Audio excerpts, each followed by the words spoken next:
ఈరోజు మనం చెప్పుకునే నీతి కథ అనుకోని అతిథి. ఓ పుట్టలోపల చీమల కుటుంబం నివసిస్తుండేది. అవి ఒకరోజు భోజనం చేస్తుండగా అనుకోని అతిథిగా ఎలుక వచ్చింది. చీమలు దాన్ని ఎంతో ఆప్యాయంగా ఆహ్వానించాయి. ధాన్యం తింటుండగా రైతు తరిమితే పారిపోయి వచ్చిన ఎలుక ఆ విషయం చెప్పకుండా, పర్వాలేదులే, మీరు ఎలా ఉన్నారో చూద్దామని వచ్చాను అని ఎంతో ప్రేమను నటిస్తూ అంది. మొహమాట పడకు, వచ్చి కూర్చుని తిందువురా అని చీమల కుటుంబం ఆహ్వానించింది.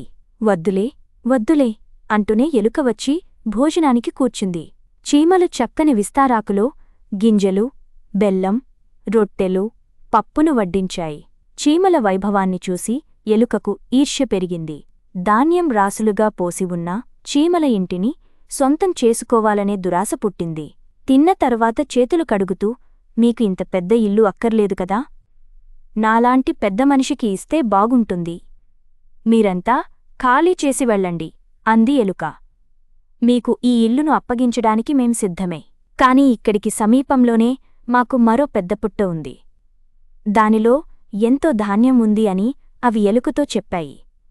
అయితే అది ఎక్కడుందో చూపించండి అంది. చీమలు దూరంగా ఉన్న మరో పుట్టను చూపాయి. మరుక్షణం ఆలస్యం చేయకుండా పరుగున పుట్టలోకి దూరింది ఎలుక. వెంటనే దానికి గుండె ఆగినంత పనైంది. ఓ తాచుపాము మీదపడి పట్టుకోబోయింది. అతి కష్టం మీద తప్పించుకుంది. చీమల మీద విపరీతమైన కోపం వచ్చినా వాటి జోలికి వెళ్లడం తన ప్రాణాలకే ప్రమాదమని గ్రహించింది. అప్పటినుంచి ఎలుక తన బతుకేదో తాను బతికింది.